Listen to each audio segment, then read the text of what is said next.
Spotlight with Trabaja and Moveable Ink. Super excited to be here on Thursday. I will give all of y'all a couple minutes as we wait for everybody to trickle in. In the meantime, let's play.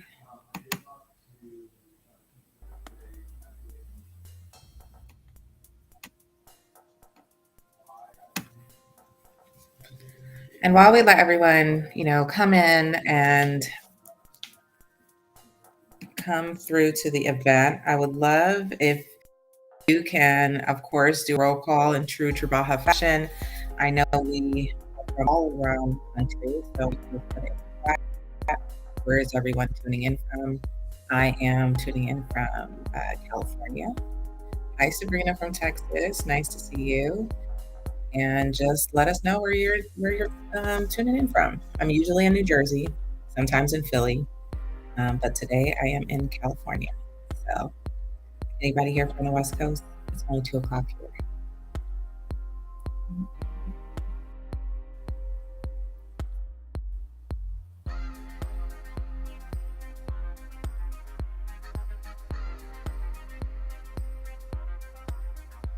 Welcome.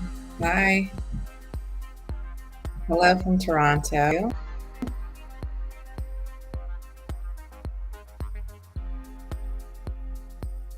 Hi, everyone. Just waiting a couple minutes for everybody to come through. Appreciate you joining us. If you're on the East Coast, it's about 5 o'clock. If you're on the West Coast, it's about 2 p.m. All right, Callie.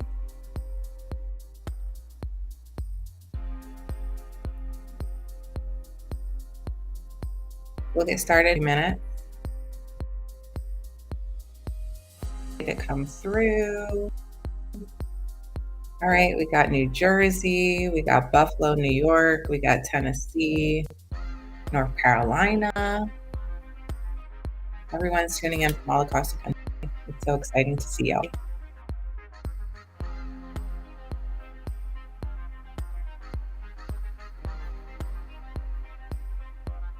I'll get started in 2 minutes, so hang tight. Of course, we got to wait for all the folks to come through. I'll get started in about 1 minute with my introduction. I'm sure y'all all know me by now, but happy to do a recap. And if you missed just the beginning, we're just doing a quick roll call. Where is everybody tuning in from? And then, of course, while you're hanging out, why not network with each other and connect on with each other on LinkedIn as well? And if you're not familiar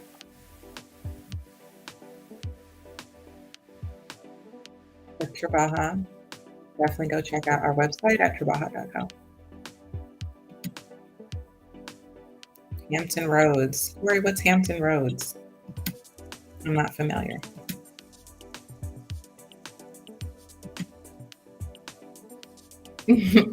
Thank you. I appreciate that. A quick shout out to Diversitech. Did you come all the way from Toronto to Diversitech?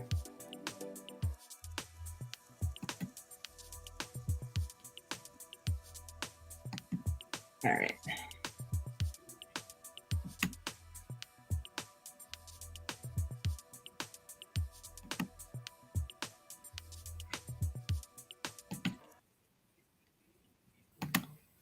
All right, y'all. I let you wait long enough, and I appreciate everybody who came promptly on time at 5 p.m. Eastern Standard, or if you're on the West Coast, Eastern Standard.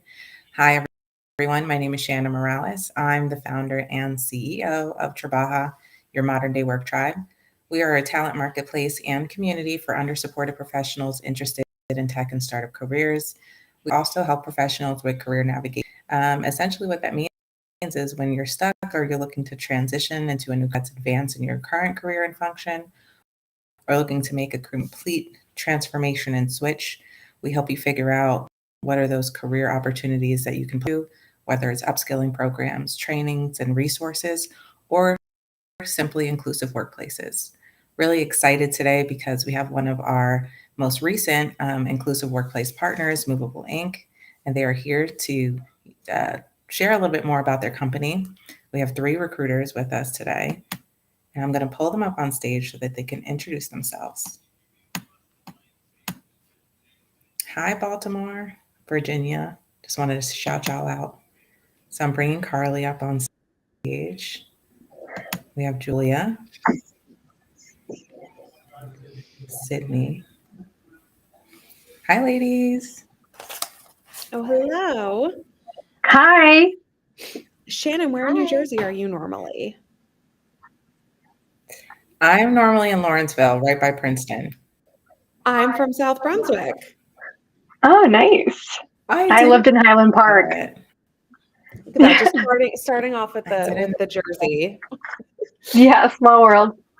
I was going to say we have a bunch of Jersey girls on this call. So we're going to get right into it because I know a lot of here are coming in because they want to know about your company and your organization.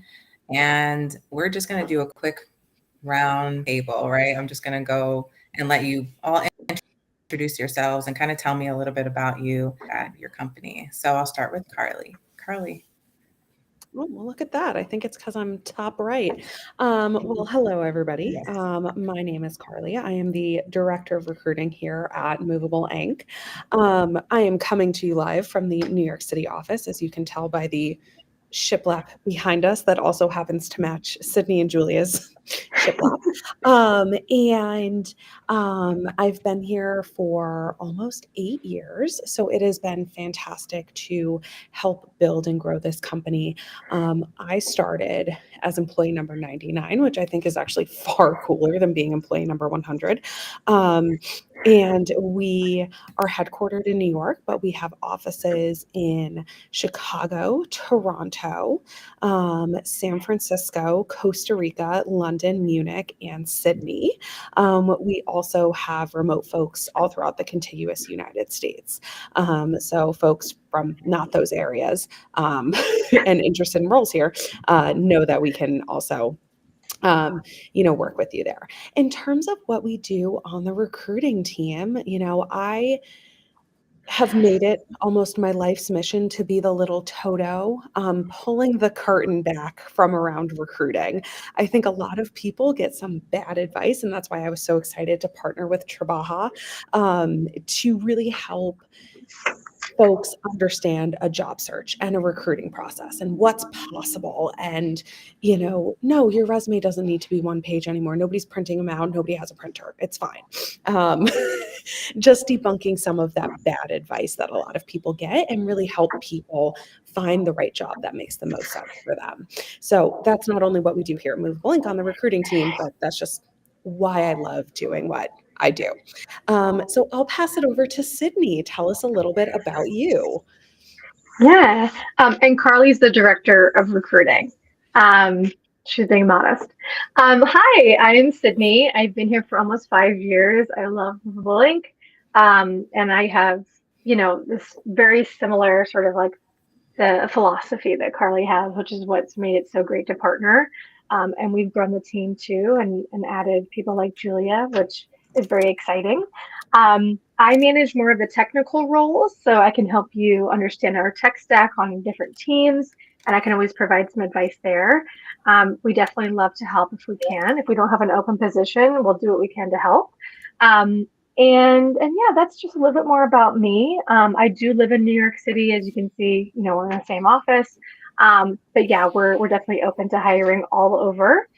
And yeah, we're excited to be here. We're always looking for new diversity and inclusion partners like Trubaha. So we're very excited to kick this off. And I'll hand it over to Julia. Hi, I'm Julia. I was muted because me and Sid are sharing a wall, so I didn't want any feedback. I'm also New York based. I live out in Brooklyn, and I am on the go-to-market side of recruiting. So I'm a senior recruiter here, primarily focused on sales, client experience, some FinOps, marketing-esque roles. And I've been here 2.5+ years and actually came over from an agency that recruited for Moveable. So have a kind of funny full circle moment there. And yeah, I'm excited to be here. So thanks, Shannon. Absolutely. So welcome, ladies. For those who are tuning in, who maybe are not so familiar with the company, can you share a little bit about Moveable Ink, about their mission and what exactly they do?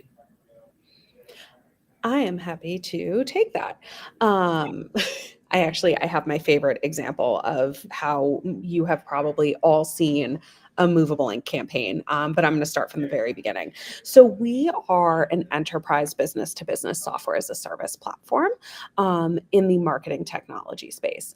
Those are a bunch of buzzwords, right? What does that actually mean? What that means is we provide a technology to enterprise brands that allow them to do personalization at scale using what we call zero and first party data. That's also a lot of buzzwords, isn't it? So what does that look like in practice? What that looks like is we're able to leverage the data brands already have on their client base. So if you think about you go shopping at Old Navy, I love Old Navy. Who doesn't love Old Navy, right? You go shopping at Old Navy, you log in, right? Old Navy has all of that data on you now, right? You've provided them with that data. It lives in all of these different disparate marketing systems that Old Navy uses. They have an email service provider. They have a loyalty platform. If you have a credit card through Gap Inc., that information lives in another system. Moveable Ink can pull data from all of those different disparate systems, harness that into one campaign, most likely email, and use that to make the campaign most relevant to you, right? So let's say you and I both have, or let's say I have an Old Navy, I actually do have an Old Navy credit card, and you don't. In my email, it's going to say card member discount $15 sweaters. Julia doesn't have that, so she's not going to get that content, right? Old Navy knows where they're shipping all of the stuff that I'm buying, and they know that it's in New Jersey. So you scroll down to the bottom of the email, it'll say, here's the Old Navy closest to you in Bergen County, New Jersey. Julia's will say, here's the Old Navy closest to you in Brooklyn.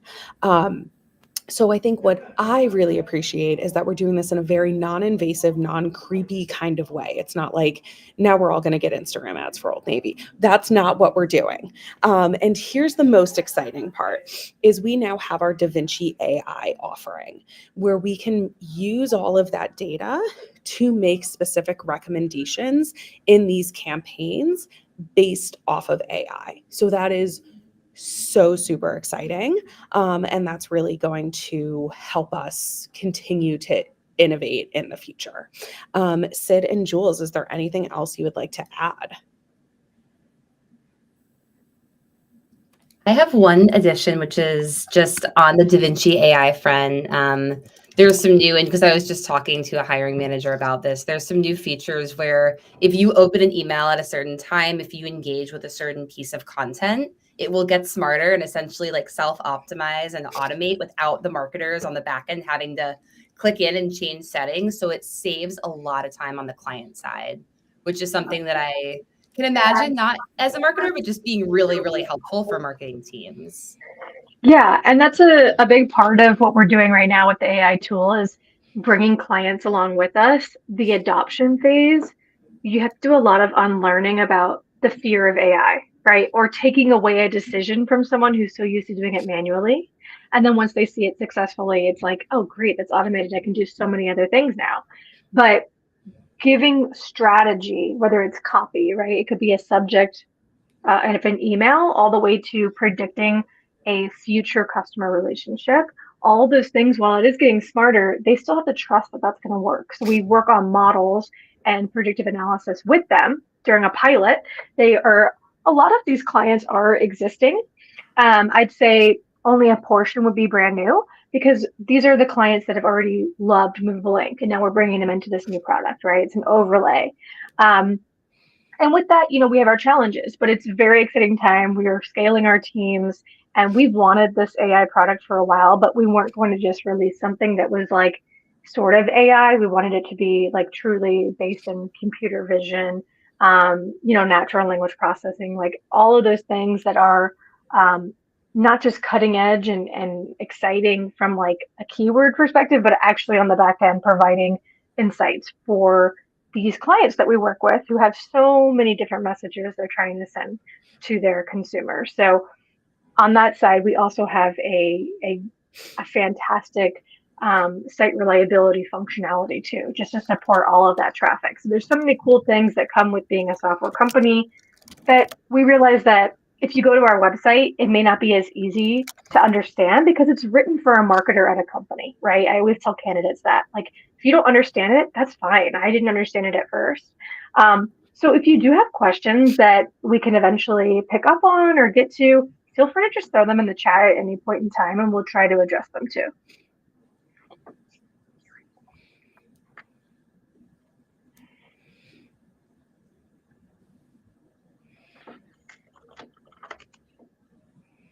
So that is us. Does anybody Yes, thank you. questions, or Shannon, I'll throw it back to you. Sorry. Yep, I got this. My mute was taking forever to get off of mute. So I wanted to talk a little bit more about your culture, your company culture. So you shared a little bit about Moveable Ink and of course what the technology, all of the fun things and incorporating AI. How about the company culture? What is it like to, work within Moveable Ink? Yeah, I'd say that just from it really depends on the team, right? There's so much that you can say. Like I always say that there is a overarching culture, something that we want generally everyone to kind of feel. And those are our company values, which are empathy, curiosity, and grit.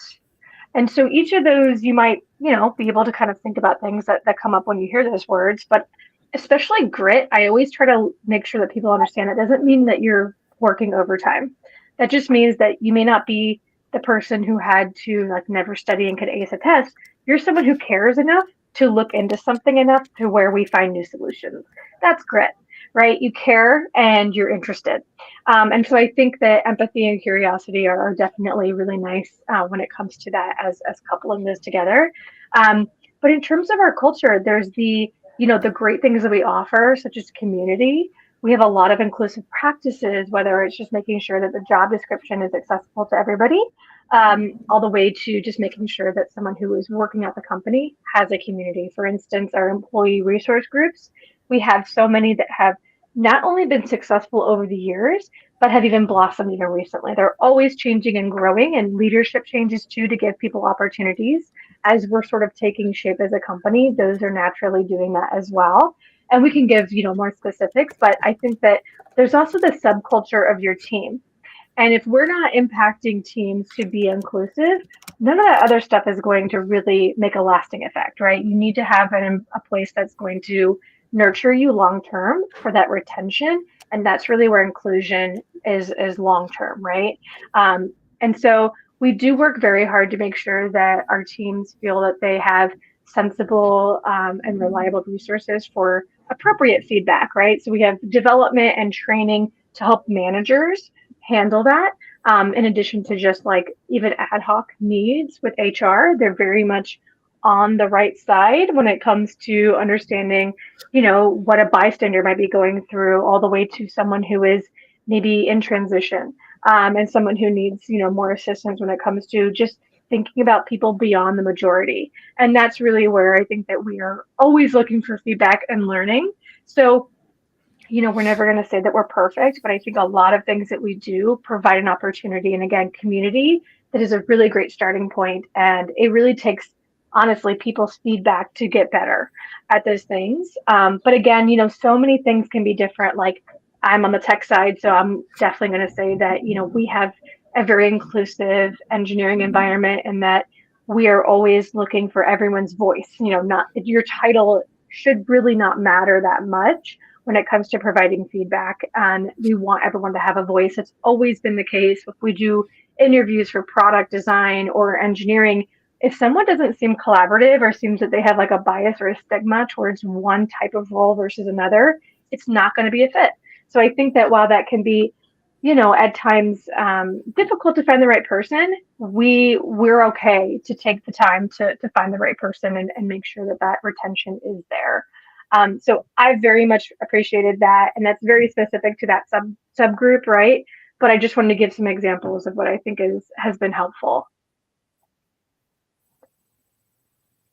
Awesome. Julia and Carly, did you want to add to that or do you want to go on to the next question? It looks like we actually have some awesome questions in the chat. Should we go through those? Because I feel like I don't want to miss them. Yep. Absolutely. And I know it's just gonna kind of, come stack on top of each other. So It's let's just gonna just pop tackle off them from as here. they come Yeah. through. I think So that maybe doing some more of the overarching questions, maybe not as specific as like the DevOps role. Maybe I'll keep it a little broader, and we will. Not that we're ignoring you, Corey. I hear you too. But I think that it sounds like we're looking at the recruitment process, what that looks like, all the way to like hiring entry level people and what the development looks like. Again, that development's going to depend on your manager and the team, right? The point is that we're learning throughout the process, the recruiting process. What are your goals? If you want to be a manager in 2 years, but you're interviewing for a senior engineer position, I still want to know that, right? That's not going to impact your ability to be hired. That's just so we know that should you be hired, we're thinking about the next step for you. There are times where we hire someone and we say, you're so close to being senior, you're just not there yet. I think we can make this happen in 6 months. And here's how we're thinking about doing that. And that's actually worked out really well for a few people. And now I have that example to give people like, hey, this has happened. Here's an example of how it worked. So it is very much a partnership when it comes to that development and can be tailored to the individual, right? So that's less about the learning and development team. That's more about your day to day with your manager, right? So you need to make sure that that's feeling aligned even early on. Now, when it comes to like hiring entry level, we don't always have that available. And I think that can be hard sometimes in terms of like, okay, we have a ton of senior roles or they're very strategic and they are limiting in terms of the experience needed for those roles. But we do everything we can to see what is teachable and what kind of experience we can gain that may be unique or not, and some of that is just removing the nice to haves. For a job description, we're not going to have that because we need to know what are the basics that someone needs to know in order to be successful in this role. And that's going to remove the ability to just refer someone and hire them no matter what, right? This isn't going to be like that. Although we love referrals, they still have to be aligned with every other person we're speaking with and be treated the exact same way, right? So I think that's also very important, the overall just equality of an opportunity and that access.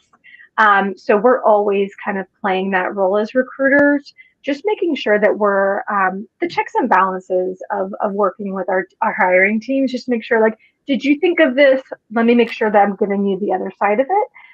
And so that when we do make a decision, we know what to expect from that person, as well as what they can expect from us from a hiring standpoint. But that's just some quick details. I can certainly let Carly and Jules tap into.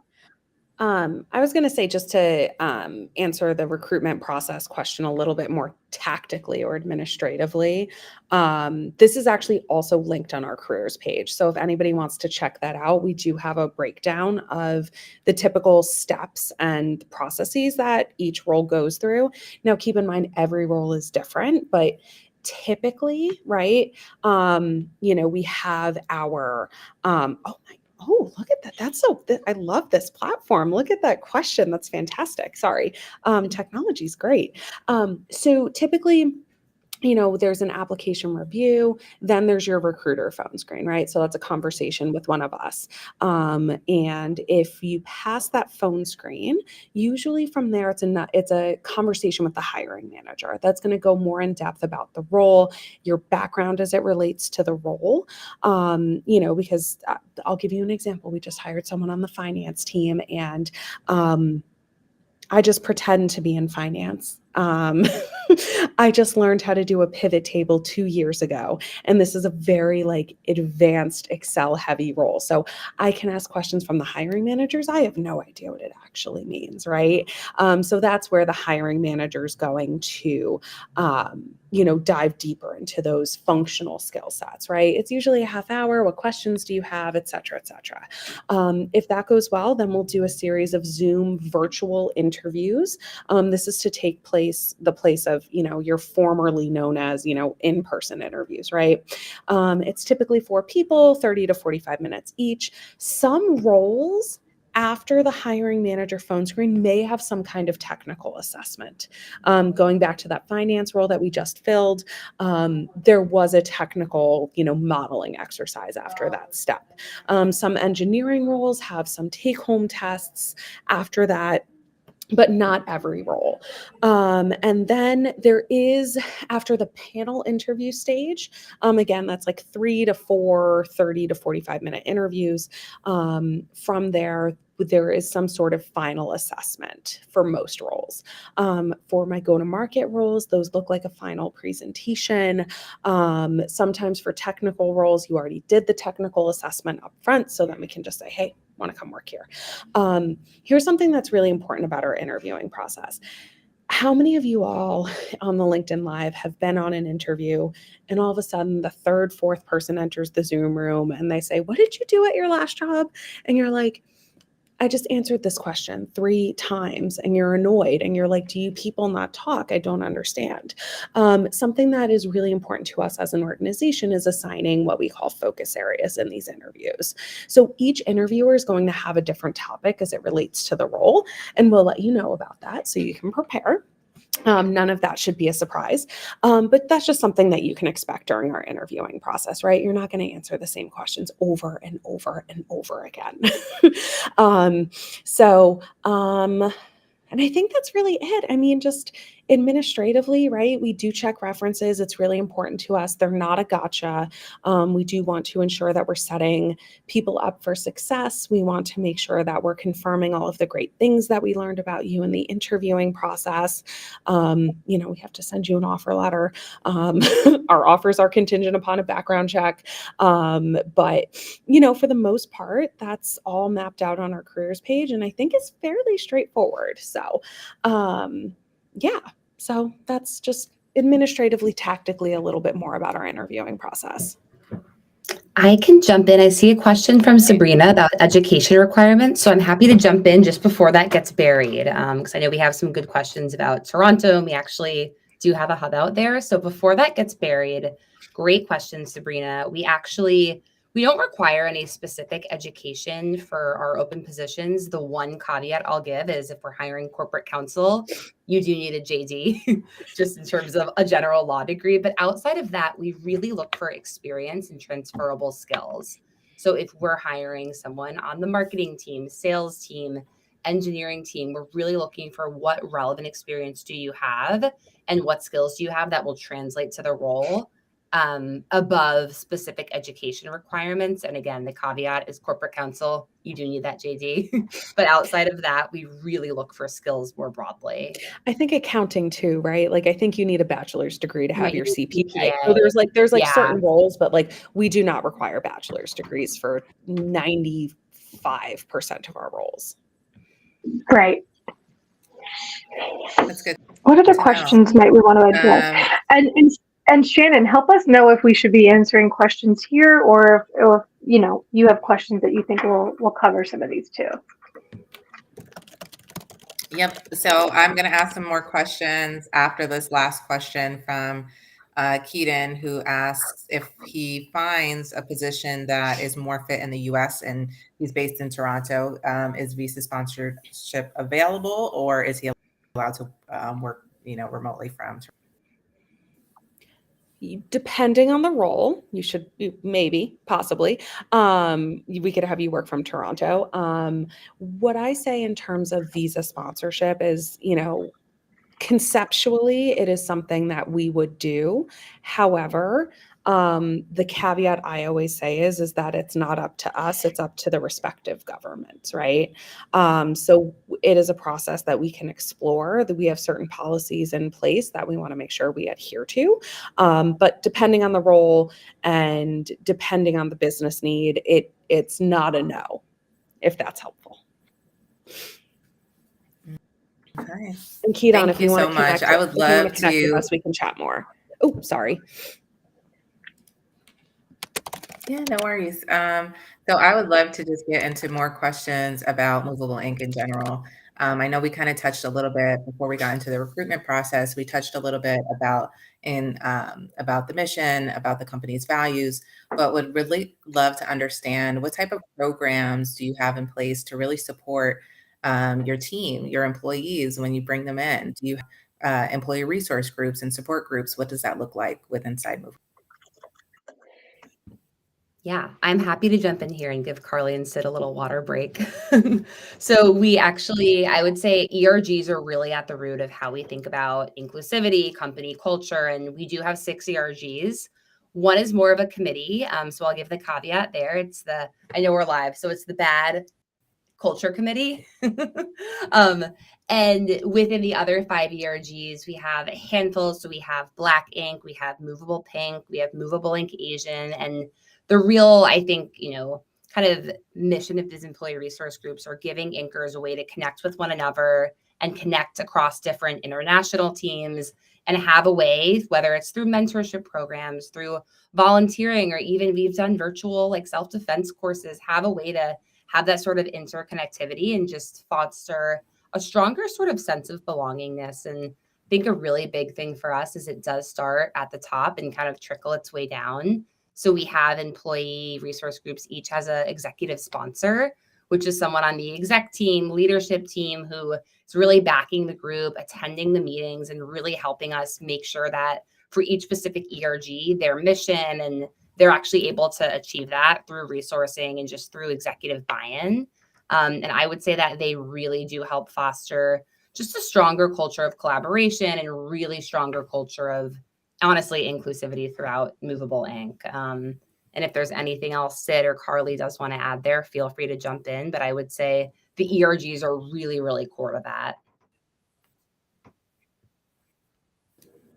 I think that was perfect, Jules. Thank you.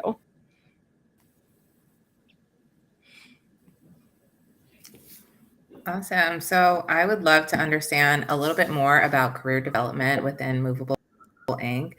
I know a lot of are, just in these weird spaces, right, where either there's like a lot of layoffs or they're looking for a better workplace where that can support them. And so what does Moveable Ink do in to, career development for these? How do they support that inside the workplace?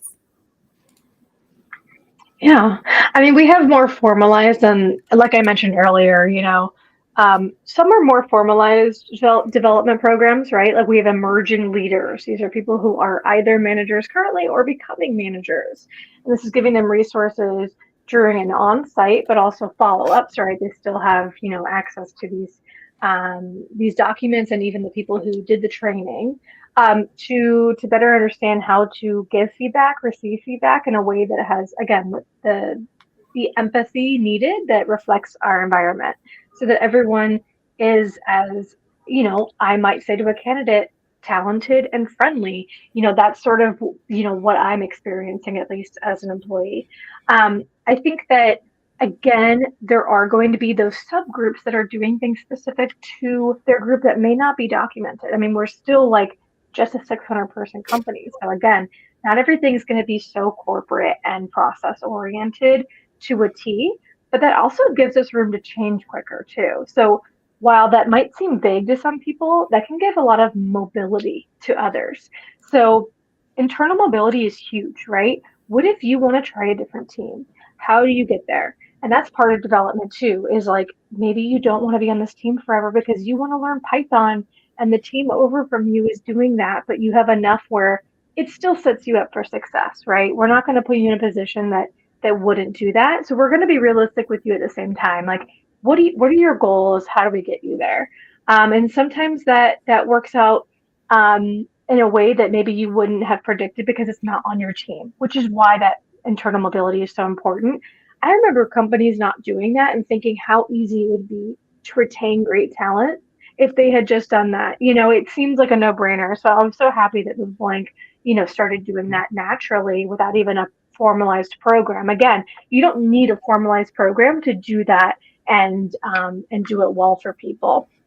So there are similar, cases where it might be case by case, and that's okay too, as long as there's history of success and that we've done it before, right? At least that's how I see it at Moveable Ink. Now, outside of that, we do, there are going to be opportunities where, again, it's not going to be formalized, but you can bring to your team, hey, this is a class I think that we should be taking. And this happens on engineering a lot too. Like, here's a conference I think that we could all be benefiting from. What do you think? And we actually see them, joining in, and we get that reimbursed. So I think that there are times where, no, I'm not going to tell a candidate that there is a reimbursement for, your master's, but there are these other ways that your whole team can be joining in. For instance, this week we had a agile training I for was just all going to of, say that, Sid. yeah, all of engineering and product and design had a formal training. We haven't had formal training in a long time for that, right? So I think that it's just one of those things where, there has to be someone who's operationally focused to bring these things up, or you feel you have a voice. Again, making sure everyone feels they have a voice to provide these things. And so those definitely ripple, outwards to other teams. But I think a lot of it comes from just keeping in communication and being honest. Like, that feedback loop is so important, whether it's dealing with a client and raising something that continuously is becoming an issue, and you can create a solution for multiple things. You see that happen in product, and that's ideally what you'd be doing in product, right? So my perspective is going to be maybe slightly different because I don't work with sales necessarily, but I'm sure like these things still kind of connect without even knowing. So I'm curious, Carly, Jules, like maybe you have some insight on the other side of the business that might even reflect the same thing. Well, I think one thing just for this group, whether it's Moveable Ink or any other company, right? I think at the end of the day, right, your career is on your hands, right? You can join an investment bank where you go from analyst to senior analyst to super senior analyst to super duper senior analyst every 18 months, right? But if that's not what you want, that's on you to explore and figure out and voice to your manager and see what's possible, right? So that's just one thing that I would just give a piece of advice, right? However, here, and Jules, I'm going to throw to you just to chat a little bit more about the go-to-market career paths that are a little bit more linear, but for ones that go a little bit more to, the left and the right, we do have some entry level roles on our go-to-market side. Unfortunately, none are open right now, but they have been open in the past, around our entry level sales role, which is a business development representative, our entry level client experience role, which is a client experience associate. We've had folks join those teams and move into completely different fields. We've had someone move into FinOps from the BDR team. We've had folks move into marketing. We even had somebody move into HR from the BDR team. Now, one thing I do want to also say, whether it's here or at another company, if you are getting into an entry-level sales or client experience role, expect an 18-month commitment, right? You can't just join a company and change roles after 3 months. To Sydney's point, there does need to be a track record of success. And there also needs to be a business need, right? But those are just some additional options, speaking to Sydney's point around how people have moved up and around the organization. Yeah, so it's just a reminder too, like you can do this in your own environment. So if you happen to be at a company, not saying it's perfect, right? It may not work, but keep yourself a little bit more exposed to what they're hiring for, and look for that transparency if they are providing it. Like, tune in a little bit more if they're talking about hiring. You probably are, right? And that's definitely helpful. But you're just going to have that much more context about the business. There are so many times where I'm working with a team and they don't even know, they haven't looked at the careers page once, and that's fine. Like, that's where we live. That's fine. But it is always helpful. They're like, "Oh, I didn't know we were hiring that team. That's interesting." And so we are as a team kind of talking like, hey, let's like make sure we're updating. Sometimes we're like doing so much that we forget to brag about ourselves and what we're doing too. So it's also making sure that if we have a town hall, maybe we showcase a little bit more about what we're working on and what we're doing, because like, for so many reasons, right? There's the roles and the growth that we're seeing. We're very much considered the front lines of a lot of things, right? We're interfacing with people and representing the company. Very important that we're as transparent as we can be, right? Because you're going to find the good, the bad, the ugly. We might as well be transparent about it. Then it won't feel that different, right? and building that trust early on is something I've seen with Moveable Ink that I haven't seen at other companies, meaning you're hired to do the job that we evaluated you to do. You don't have to prove yourself within a month. You have time to onboard, you have time to provide quality, instead of speed and just kind of panic, which I don't know, that might be just a recruiter or sales thing, but that's something I've definitely experienced at every job. So that trust is really important. And I think that that's something that is also just, I would think, an inclusive practice in some capacity or another. Again, just because they are giving that space to be successful. And we do have tons of flexibility, and it's a little different than what we're talking about, but it does kind of just, it's something I'm thinking of too in terms of, again, being inclusive. Whatever you have going on, as long as you're able to communicate with your manager and figure out your schedule, that's fine. We don't need to know, the personal details. I mean, it's illegal to ask. Just as a reminder, it's illegal for your manager to ask you why you're taking off time, by the way. But here, that's not necessarily an issue. It's just more like, hey, yeah, totally fine. You got to do what you got to do. Not my business. Just let me know how I can help. And that really is going to go a long way, I think. So, sometimes, we're not always going to be able to compete with the largest companies, but we do have things like psychological safety and the flexibility that maybe you're not always going to get with the teams that you find elsewhere. So, there's things like that. And again, I know that's a little, side of the topic, but I just think that would be helpful information too. Yeah, absolutely. So I just wanted to ask a question that I feel like it's on a lot of job seekers' minds right now. The job market it's a lot different than it was maybe a year ago, right? How does, a candidate essentially set themselves apart when, they're competing for the opportunities? What is something that you look for in an ideal candidate? Let's say they, meet all the qualifications, but how can they really, stand out, ideal candidate for your organization? That's a very, oh, sorry, Sid. No, That's go ahead. that is a really good question. And I think it's one, especially as you mentioned, in this market that's so important and just key to the search and key to candidates. I would say there's a couple of things, and it starts even from the application stage. So one thing is, and I know there's rumors about companies using AI to scan resumes. We don't do that. Your resume is not in like this box that, a sort of that nobody sees, but we do look for keywords and we do look for matching and skill set. So I would say from the get, if you see on the job posting, HTML is a requirement, email marketing, a certain average deal size or quota, I would make sure to highlight, like even on the bullets in your resume, where you match up there, to make it as clear as possible why you're a strong candidate for the role. I would also, we get a lot of questions about cover letters from prospective candidates. I would tread lightly with them and make sure that if you are going to write one, you have the right company name. I think a lot of times they hurt more than they help, just because it's easy to copy and paste and call us JP Morgan or call us a competing marketing tech company. That happens a lot, candidly. So I think be very careful. And if you are going to write a cover letter, make sure it makes sense and is kind of aligned to what we're looking for.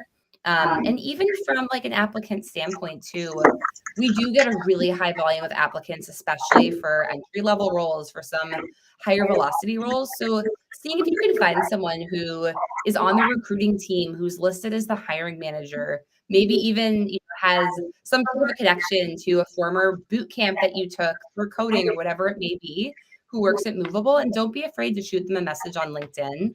I think it often helps way more than it hurts. And it's how I got in touch with Carly. I slid into her LinkedIn DMs and said, I'd love to work as your recruiter.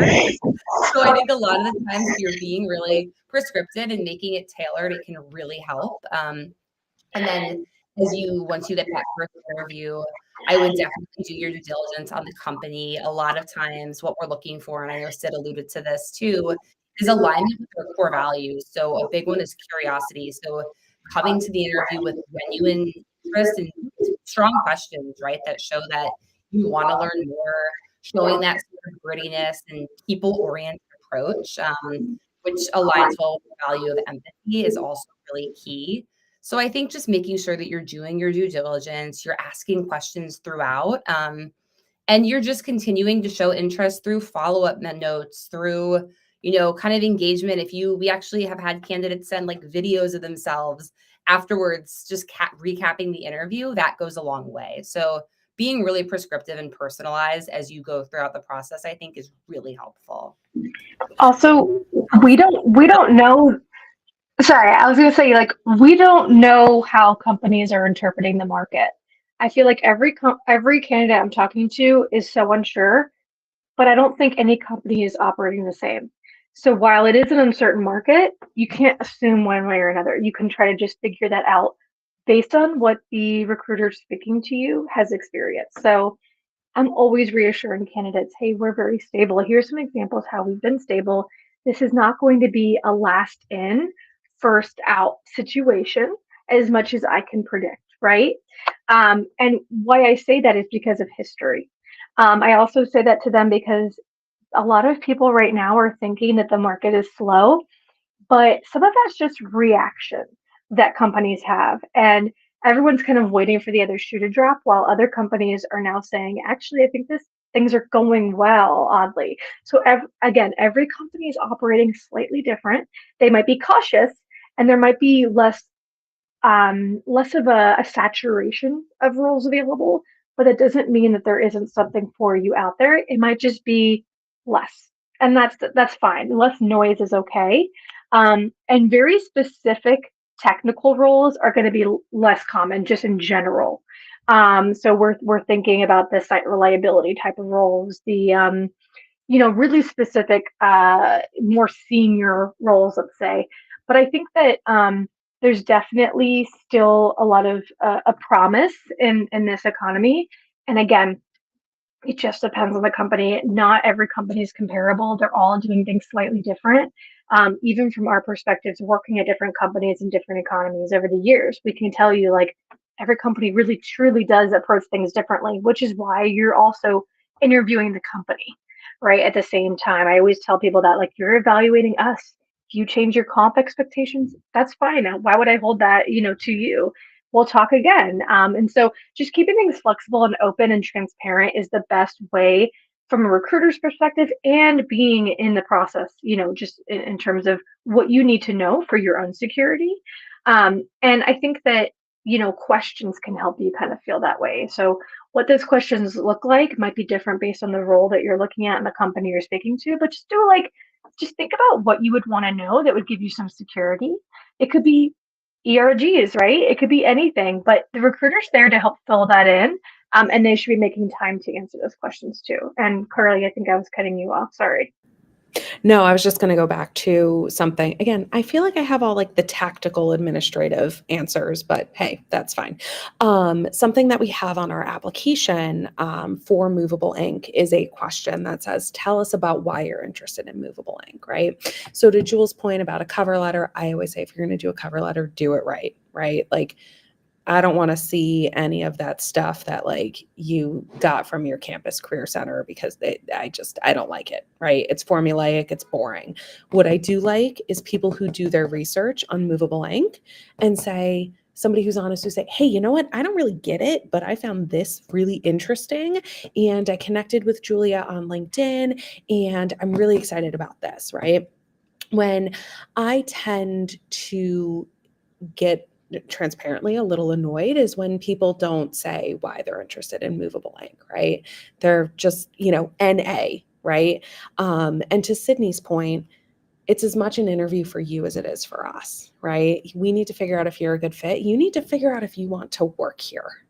And if this is a product you want to sell, build, service, or support in some way, shape, or form. And how do you do that is you go to our website, right? You go to our Glassdoor page and you make that decision.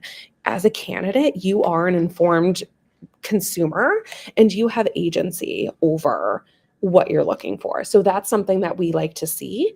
And I think something that can help make you stand out within the recruiting process. So just adding that. Shannon, I'll throw it back to you. Thank you, Carly. So as everyone, the audience, no questions out in the chat. So feel free to write your questions in the chat as we begin to the last 10 minutes of our employer spotlight with Move. Ask the recruiters, are there any high priority roles that you are looking for right now on your teams, and what are they? Should we each say one? Because Yeah, I feel like we we each should have go around the one. horn. We should just go around the horn. Yeah. I just closed my high priority one, so give me a second to think. Sid, you go first. Wow. So the roles I mentioned earlier that are specific and specialized, I usually work on those. So while I might only have 5 of the positions, they take some time. So, what I'll say is the areas in which we're growing just broadly. We have a platform focus, right? And there's a team that is full stack. A lot of that's going to be Rails and React. So that's very specific, may not apply. We also have machine learning and data science focused roles. Some is more engineering focused than it is the modeling side of data science. And then we also have just sort of general like back end types of focus. But I will say, it's not the easiest to find the right fit, but we do whatever we can to make sure you have a good experience, you learned something throughout, and we keep it as relevant and efficient as possible. We're using your time well, and we are simulating the role as much as we can. And so I just wanted to go ahead and just highlight that because I think that's so critical to any interview process. And unfortunately, that's not always the case. You might interview with a big company. They give you an algorithm assessment or a Java assessment. You end up being hired. That's not actually what you're doing. So companies do get away with that. And so hopefully if you're interviewing with like smaller or medium-sized companies, you can find something with a little bit more of like, we're going to apply this to your experience and what you're doing. So while I don't have any, I'll connect with you too. You guys can connect with any of us. You just find our LinkedIn and we'll connect with you. But yeah, that's just a little bit more about the roles I have right now. We will get more roles next year, the beginning of next year as well. So passing it on to Jules. Hello. All right. So on the go-to-market side of things, we're hiring broadly across sales globally, actually. So we have some business development roles in London. We have a role in the DACH region. So we have a pretty small but mighty and very growing hub in Munich. So we're hiring a BDR out there. We have a couple of enterprise sellers across the US that we're looking for, primarily New York or Chicago based, but we are flexible. We are looking for someone to sell that new DaVinci or newer, it's now been around 2 years, DaVinci AI solution, ideally on the West Coast for the enterprise team, but we're flexible there too. And then we're also hiring some folks on the client experience team, which really manages our enterprise accounts and takes care of strategy and makes sure that clients are staying really happy and retained with us. So that is another thing on go-to-market. And then Carly, there's another role that we're kind of tag teaming that's a client program specialist, and they're doing some back end kind of project management work to help build out email campaigns, and they are part of the wider client experience umbrella. So that's a great one that's technical, but also has some of that client facing exposure as well. Yeah. And I'm just going to give a plug. If you go to moveableink.com/careers, that's clearly our careers page. All of the roles that are posted are real jobs that we are interviewing for, that we are hiring for. None of them are like posted just for like funsies. Now there may be some duplicates just based off of like location. If you apply for one, you're going to go to the same place. It's fine. And there's no like secret job board that like, we're looking for something else. I will also tell you this secret about Moveable Ink. We make our hiring managers write their own job descriptions. So everything that is posted on the careers page came directly from the hiring managers. It's really what we're looking for. So all of that is to say everything that's on our careers page, I would actually call a priority, to be honest with you. Building this company with great people is top of mind for all of us and all of our teams here. So once again, moveableink.com/careers. Awesome. And I did kind of take the liberty and went ahead and Dora's laughing at. I went ahead and dropped the Trabaja link for Moveable Ink's roles. So if you check, you can also apply to that link that you are also tracked as a Trabaja candidate. So don't forget to check that out and apply for the open roles at Moveable Ink. We have about 5 minutes left. Each one of you kind of leave us what your final thoughts, if there's one you want to leave a lasting impression about yourself, about Moveable Ink, or any final thoughts, feel free to do that now. And first, everyone here that is listening, feel free to reach out to these amazing recruiters at Moveable Ink on their LinkedIn. So I will start with Julia, then Sydney and Carly. All right, awesome. So I would say, and I'm trying to think of like the most eloquent way to give this advice, but I like this kind of broader notion when job searching of closed mouths don't get fed. So never be afraid to reach out. And again, I'm trying to think of like the best way to say it, but don't be afraid to like reach out to someone on the team. Don't be afraid if you don't hit every single requirement, but there's enough transferable skills. And this is something that I think generally candidates who are minority candidates, women often fall trap to is they won't apply because they may be missing one small skill or have a concern. Don't be afraid, and you don't know what you don't know. So I think it never hurts to kind of throw your hat in the ring, reach out to someone. And, it's the worst thing that happens is that it's a no, right? But I think it always is in your best interest to apply and kind of put yourself out there when searching. And I'll pass it to Sid. Yeah, I mean, I'd love to hear what, feedback from everyone too. Like, is there something you learned today that you didn't know before that was helpful? Even if it was just like validating you in some way, that's always just good for us to know that that is helpful to hear. Or if something is frustrating, I mean, I want to hear that too.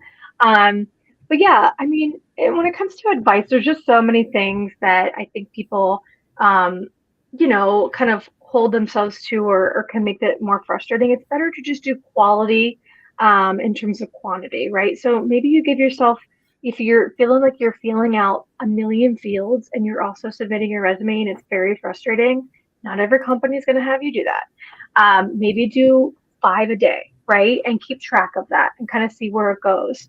Another thing I like to tell people too is like, if you do get an offer, you can buy time. If a company is pressuring you to accept an offer, they're telling you who they are, right? So you should never be getting 48 hours to make a decision. I know these are kind of, I'm jumping around, but these are things that come to mind that I'm always telling people.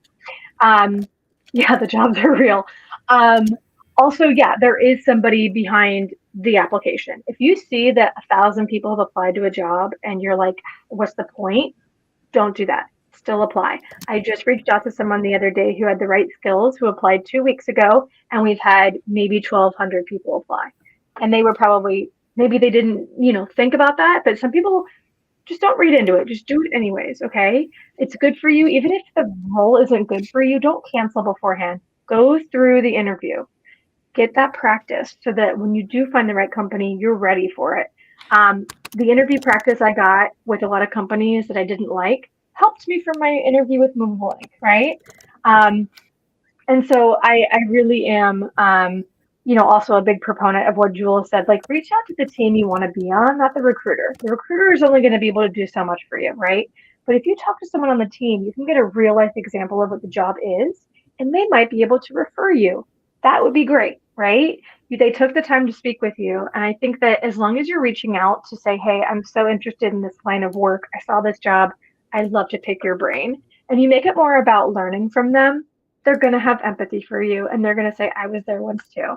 Like, I would love to talk to you. And then during that, if it ends up going well and they feel comfortable, maybe a referral can happen. That's happened literally in Moveable Ink before. Okay, so people have reached out to someone on the team. They said, hey, I talked to this person. Is this going to be something I can help with?